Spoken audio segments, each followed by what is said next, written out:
परमात्मा भगवान भोलेनाथ और पार्वती जी, है ना। बड़ा ही सुगम अवसर हर साल की भांति हम लोग मनाते ही हैं। तो आज भी वो समय आ गया। मुझे भी इंतज़ार होता है कि आप सब आएंगे और एक आध फोटो खिंचाई जाएगी, कुछ कथाएँ सुनाई जाएगी। ऐसे ही मनाते तो हाँ, ऐसे ही मनाते रहें और ईश्वरीय कृपा आप सबको प्राप्त हो, गृहस्थ जीवन सुखमय हो, है ना। क्योंकि देखो, ले जाना तो किसी को नहीं है ना। कहने वाली बात है मैं अमीर हूँ, मैं गरीब हूँ, कुछ नहीं रखा है, धरा का धरा ही रह जाना है। इसीलिए जितना है प्रसन्न रहिए। देने वाला तो ईश्वर बैठा हुआ है, वो अपने अपने गतिविधियों से ही देता है। मन की इच्छा तो किसकी पूरी हुई है, पर अच्छे मन अच्छे विश्वास के साथ में ईश्वर को पुकारते रहेंगे तो निश्चित है हमारा जो रास्ता है, जो हमारा लाइफ का एक ड्रीम है, वहाँ तक पहुँचने के लिए हमें बड़ा आनंद आएगा। और गृहस्थ जीवन सुखमय तभी होता है। एक सुंदर श्लोक है, संतान सौख्य सततम हरि भक्ति रस्तु। भगवान का भक्ति करने पर ही संतान परिवार गृहस्थ जीवन सुखमय होता है। इसलिए आज भगवान भोलेनाथ को याद करते हैं, माँ पार्वती को याद करते हैं। हाथ जोड़िए।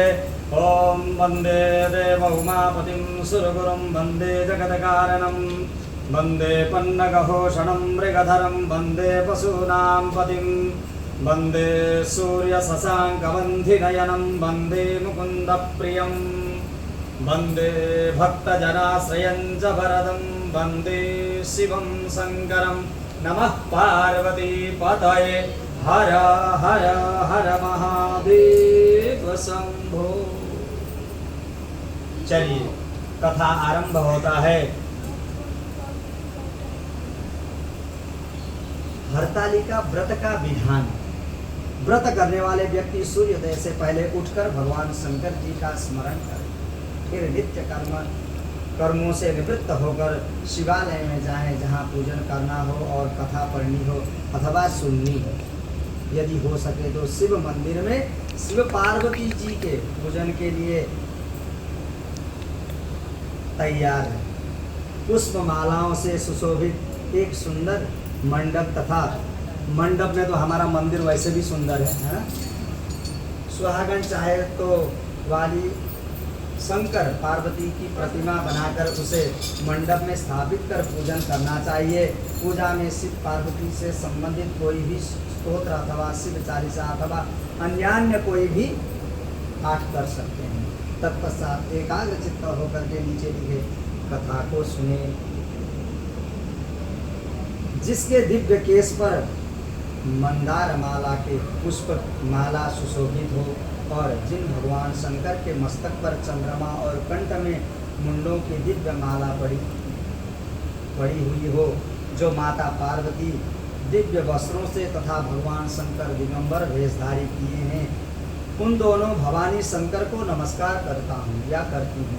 कैलाश पर्वत के सुंदर शिखर पर माता पार्वती जी ने श्री महादेव से पूछा, हे महेश्वर, मुझसे अब वो गुप्त बात कहिए जो सबके लिए अथवा सब धर्मों से भी सरल तथा महान फल देने वाला है। हे नाथ, यदि आप भली भांति प्रसन्न हैं तो आप उसे मेरे सम्मुख प्रकट कीजिए। जगन्नाथ, आपके आदि मध्य और अंत रहित आपकी माया का कोई पार नहीं है। आपको मैंने किस भांति प्राप्त किया है? कौन से व्रत तप या दान के पुण्य फल से आप मुझे वर रूप में मिले हैं? श्री महादेव जी बोले, हे देवी, यह सुनो। उस व्रत को कहता हूँ जो परम गुप्त है।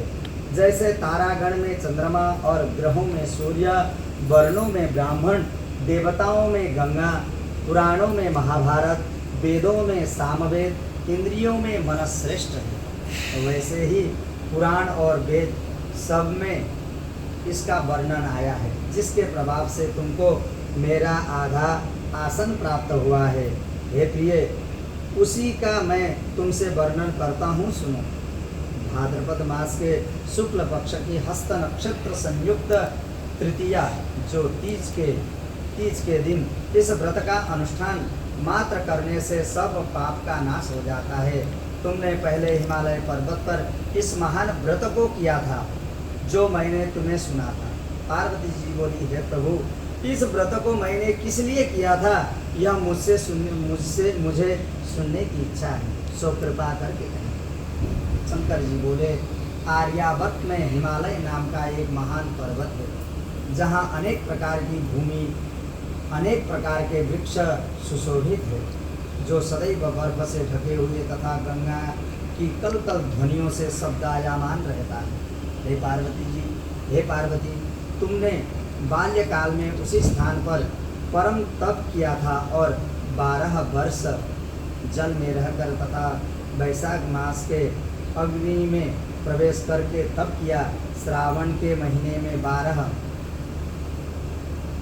खुले में निवास कर अन्न त्याग कर तप करती रही। तुम्हारे उस कष्ट को देखकर तुम्हारे पिता को बड़ी चिंता हुई। वे चिंतातुर होकर सोचने लगे कि मैं इस कन्या की किससे शादी करूँगा। इस अवसर पर देव योग से ब्रह्मा जी के पुत्र नारद जी वहाँ आए। देवर्षि नारद ने तुम शैलपुत्री को देखा। तुम्हारे पिता हिमालय ने देवर्षि को अर्घ पात्र आसन देकर सम्मान सहित बिठाया और कहा, हे मुनीश्वर, आपने यहाँ तक आने की कष्ट कैसे किया, कहिए क्या आज्ञा है। नारद जी बोले, हे गिरिराज, मैं विष्णु भगवान का भेजा हुआ यहाँ आया हूँ। आप मेरी बात को सुनो। आप अपने कन्या को उत्तम वर को दान करें। ब्रह्मा, इंद्र, शिव आदि देवताओं में विष्णु भगवान के समान कोई भी उत्तम नहीं है। इसलिए मेरे मत से आप अपनी कन्या का दान भगवान विष्णु को ही दें। हिमालय बोले, यदि भगवान वासुदेव स्वयं ही कन्या को ग्रहण करना चाहते हैं और इस कार्य के लिए आपका आगमन हुआ है तो वह मेरे लिए सौभाग्य की बात है। मैं अवश्य उन्हें ही दूंगा। हिमालय का यह आश्वासन सुनते ही देवर्षि नारद जी आकाश से अंतर्ध्यान हो गए और कहा, हे प्रभु, आपका विवाह कार्य मुझसे हो गया है। इधर हिमालय ने पार्वती जी से प्रसन्नता पूर्वक कहा, हे कि मैंने तुमको गरुड़ध्वज भगवान विष्णु को अर्पण कर दिया।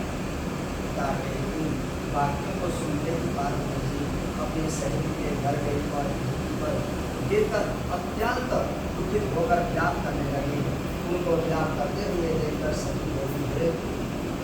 सखी बोली, हे देवी, तुम किस कारण से दुखी हो, मुझसे बताओ, मैं अवश्य ही तुम्हारी इच्छा पूरी करूँगा। सखी, मेरी जो मन की अभिलाषा है सुनाती हूँ। मैं श्री महादेव जी को ग्रहण करना चाहती हूँ। मेरे इस कार्य को त्याग कर त्यागूंगी।